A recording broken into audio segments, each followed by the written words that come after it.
आज की शाम की प्रमुख 5 सुर्खियों से हम अपना जो करंट अफेयर का ये शुरुआत करेंगे। पूर्वंकरा ने सामाजिक विकास और प्रभाव के लिए CIDC विश्वकर्मा पुरस्कार जीता। सौरभ घोषाल ने पेशेवर स्क्वैश से संन्यास लिया। रतन टाटा को किस KISS मानवतावादी पुरस्कार से सम्मानित किया गया। एयरटेल पेमेंट बैंक ने इको फ्रेंडली डेबिट और प्रीपेड कार्ड लॉन्च किया। इंद्रधुन स्वामी ने adventure of travelling monk A memoir का लेखन किया। Indo space infrastructure investment trust ने 800 मिलियन डॉलर का निवेश करेगा। Indo space infrastructure investment trust में 800 मिलियन डॉलर निवेश करेगा। Infrastructure investment trust INVITS mutual fund के समान ही कार्य करते हैं। कई निवेशकों से फंड इकट्ठा करते हैं। इसका उद्देश्य आय उत्पन्न करने वाली परिसंपत्तियों में निवेश करना, निवेशकों से छोटी छोटी रकम इकट्ठा करना है। INVITS आरंभिक सार्वजनिक पेशकश IPO में न्यूनतम 10 लाख रुपए तक निवेश कर सकता है। इंफ्रास्ट्रक्चर इन्वेस्टमेंट ट्रस्ट रेगुलेशन 2014 के अंतर्गत सेबी के द्वारा इनविड्स और विनियमित किया जाता है। आज मशहूर फिल्म निर्माता सत्यजीत रे की पुण्यतिथि है और ये प्रतिवर्ष 23 अप्रैल को मनाया जाता है। सत्यजीत रे एक भारतीय निर्देशक, पटकथा लेखक, फिल्म निर्माता, लेखक, निबंधकार, गीतकार और संगीतकार थे।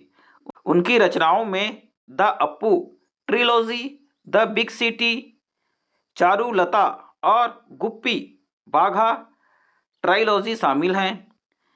इन्हें प्राप्त सम्मानों में पद्मश्री 1958 में, पद्म भूषण 1965 में, पद्म विभूषण 1976 में, दादा साहब फाल्के पुरस्कार 1984 में, भारत रत्न 1992 में मिल चुका है और ये इनके सम्मान हैं। 1992 में इन्हें पाथेर पंचाली के लिए ऑस्कर भी मिला था।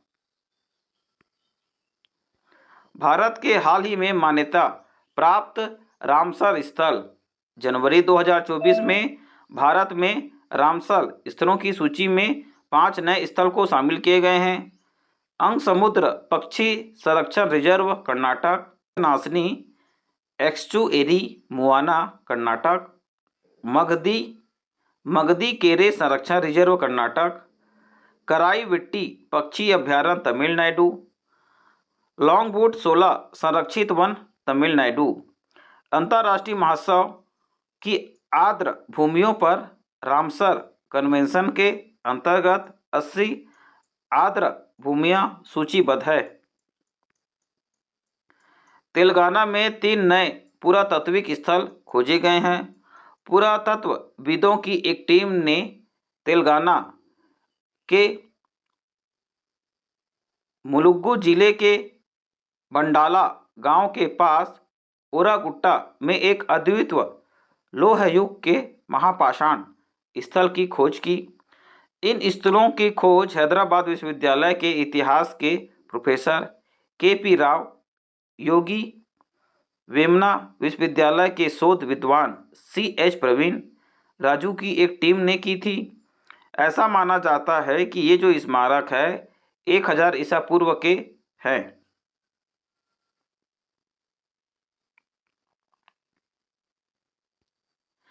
इंद्रधुम्न स्वामी ने adventure of a travelling monk a memoir का लेखन किया।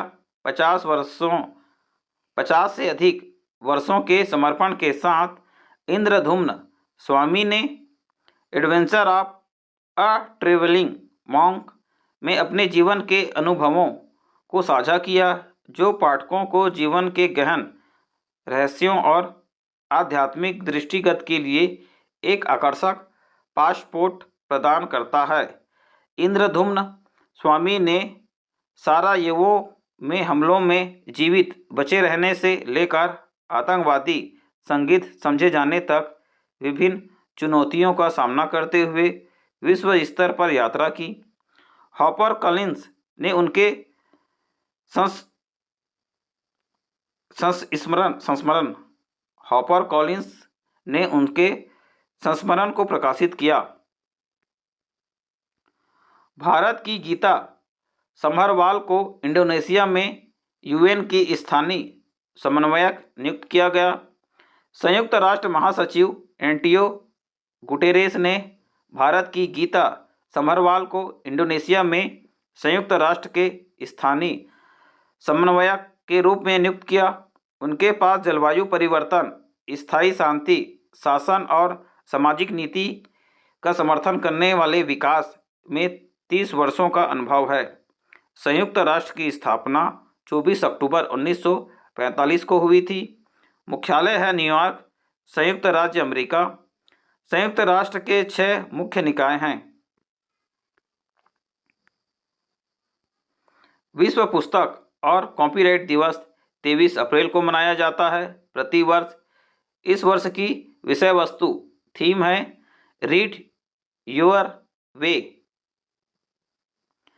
23 अप्रैल को कई प्रमुख लेखकों William Shakespeare, Miguel day servants और इंका गार्सिलसो डे ला वेगा की मृत्यु हुई थी।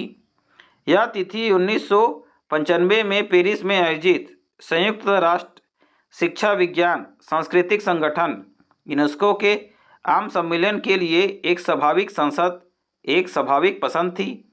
इस तिथि पर पुस्तकों और लेखकों को विश्वव्यापी श्रद्धांजलि देने के लिए इस तिथि पर पुस्तकों को और लेखकों को विश्वव्यापी श्रद्धांजलि देने के लिए सभी पुस्तकों तक पहुंचने के लिए प्रोत्साहित किया गया था।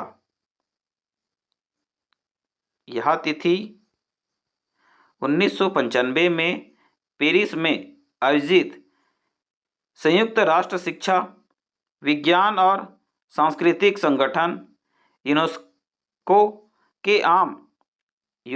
के आम सम्मेलन के लिए स्वाभाविक पसंद थी।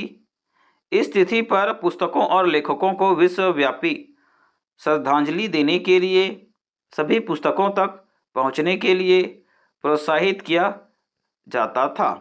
सौरभ घोषाल ने पेशेवर स्क्वैश से संन्यास लिया। 2 बार एशियाई खेलों के स्वर्ण पदक विजेता सौरभ घोषाल ने पेशेवर स्क्वैश से अपने संन्यास की घोषणा की। घोषाल प्रोफेशनल स्क्वैश एसोसिएशन विश्व रैंकिंग के शीर्ष 10 में प्रवेश करने वाले एकमात्र भारतीय थे जो 2019 में विश्व नंबर 10 पर पहुंच गए। उन्होंने 6 महीने तक रैंकिंग बरकरार रखी थी। उनके नाम 13 भारतीय राष्ट्रीय खिताब जीतने का रिकॉर्ड भी है। पूर्वंकरा ने सामाजिक विकास और प्रभाव के लिए CIDC विश्वकर्मा पुरस्कार जीता। पूर्वंकरा लिमिटेड ने विश्वकर्मा पुरस्कारों के 15वें संस्करण में सामाजिक विकास और प्रभाव पैदा करने की उपलब्धि पुरस्कार जीता है। पुरस्कार समारोह में मेजबानी निर्माण उद्योग विकास परिषद CIDC के द्वारा की गई थी, जो नीति आयोग और भारतीय निर्माण उद्योग की एक संयुक्त पहल है। पूर्वंकरा लिमिटेड भारत के सबसे भरोसेमंद और प्रशासित रियल एस्टेट डेवलपर में से एक है।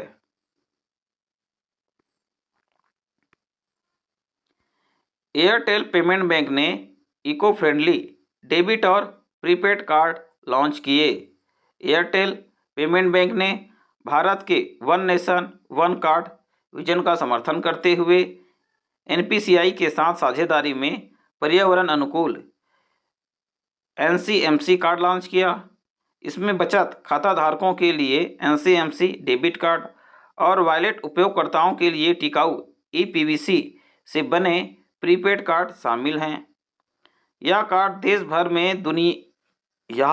देश भर में सुरक्षित, संपर्क रहित भुगतान और निर्बाध पारगमन लेन देन में सक्षम करते हैं, जिससे महानगरों में आसान टैप एंड गो पहुंच सुविधा मिलती है। गुजरात, कर्नाटक स्वच्छ ऊर्जा की परिवर्तन के प्रति अग्रणी है। किसका रिपोर्ट है ये? IEEFA, जिसका फुल फॉर्म क्या होता है? Institute for energy economics and financial analysis, IEEFA और एम्बर के द्वारा जारी Indian status electricity transition report के अनुसार कर्नाटक और गुजरात भारत के स्वच्छ ऊर्जा परिवर्तन में सबसे आगे हैं। 2024 में रिपोर्ट का विस्तार 21 राज्यों तक हो गया, जो भारत की 95% बिजली मांग का प्रतिनिधित्व करता है।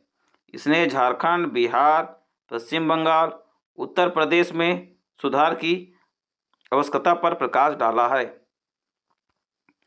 रतन टाटा को KISS मानवतावादी पुरस्कार से सम्मानित किया गया। प्रसिद्ध उद्योगपति और परोपकारी टाटा समूह के मानद चेयरमैन रतन टाटा को प्रतिष्ठित KISS मानवतावादी पुरस्कार 2021 से सम्मानित किया गया। पुरस्कार समारोह में Kalinga institute of industrial technology KIIT और Kalinga institute of social sciences KISS के संस्थापक डॉक्टर अत्युज सामंत के द्वारा पुरस्कार की प्रस्तुति देखी गई। सिलिनियर मर्फी ने 21वां आयरिश फिल्म और टीवी अकादमी का सर्वश्रेष्ठ अभिनेता पुरस्कार जीता। सिलिनियर मर्फी ने BAFTA और ऑस्कर दोनों में जीत हासिल करने के बाद 21वें आयरिश फिल्म और टीवी अकादमी पुरस्कार में सर्वश्रेष्ठ अभिनेता का पुरस्कार जीता, जो नोजल की फिल्म में ओपनहाइमर के किरदार के लिए मनाया गया था। डबलिन रॉयल कन्वेंशन सेंटर में उन्होंने आयरिश सिनेमा परिदृश्य में दोस्तों और सम्मानित सहयोगियों के बीच घर पर रहने की खुशी के बारे में हार्दिक भाषण साझा किया। मेदाता गुरुग्राम न्यूज़वीक के विश्व के सर्वश्रेष्ठ अस्पतालों 2024 में शीर्ष पर रहा। मेदाता गुरुग्राम को लगातार 5वें वर्ष भारत में सर्वश्रेष्ठ निजी अस्पताल का खिताब दिया गया। इसे विश्व स्तर पर शीर्ष 250 अस्पतालों में स्थान दिया गया है। न्यूज़वीक की रैंकिंग में गुणवत्ता और सुरक्षा के उपायों के आधार पर 30 देशों के 2400 से अधिक अस्पतालों का मूल्यांकन किया गया है। रैंकिंग 8500 चिकित्सा विशेषज्ञों के फीडबैक, रोगी सर्वेक्षण और सार्वजनिक डेटा विश्लेषण के द्वारा निर्धारित करता है। तो मेदाता गुरुग्राम एक हॉस्पिटल है, न्यूज़वीक एक संस्था है जो अस्पतालों की रैंकिंग करता है। न्यूज़वीक। एशिया सर्वाधिक जलवायु आपदा प्रभावित क्षेत्र संयुक्त राष्ट्र मौसम विज्ञान एजेंसी। विश्व मौसम विज्ञान संगठन ने कहा एशिया पिछले वर्ष विश्व मौसम विज्ञान संगठन ने कहा कि एशिया पिछले वर्ष जलवायु संबंधी खतरों से विश्व का सबसे अधिक आपदा प्रभावित क्षेत्र रहा। WMO ने एक रिपोर्ट में कहा कि 2023 में एशिया में जल मौसमी संबंधी घटनाओं से संबंधित 79 आपदाएं दर्ज की गया। WHMO ने एक रिपोर्ट में कहा कि 2023 में एशिया में जल मौसम संबंधी घटनाओं से संबंधित 79 आपदाएं दर्ज की गई। इनमें से 80% से अधिक बाढ़ और तूफान से संबंधित थे, जिनके कारण 2000 से अधिक मौतें हुई। WMO का मुख्यालय है जिनेवा, स्विट्जरलैंड। राष्ट्रपति अब्दुल्ला अल मडौस। ब्रिटेन ने ऋषि सुनाक का महत्वाकांक्षी रवांडा प्रवासी विधेयक को पारित किया। ब्रिटेन की संसद ने एक विवादास्पद विधेयक को मंजूरी दे दी, जो सरकार को शरण चाहने वालों को पूर्वी अफ्रीका राष्ट्र में उनके शरण दावों के मूल्यांकन के लिए रवांडा में स्थानांतरित करने की अनुमति देता है। मानवाधिकार उल्लंघन संबंधी विवादों के कारण यह विधेयक पिछले 2 वर्षों से अनुमोदन के लिए लंबित था। मानवाधिकार का उल्लंघन संबंधी विवादों के कारण यह विधेयक पिछले 2 वर्षों में अनुमोदन के लिए लंबित था। रवांडा मध्य अफ्रीका में एक स्थिर देश है। राजधानी है किगाली। मुद्रा है रवांडा फ्रैंक।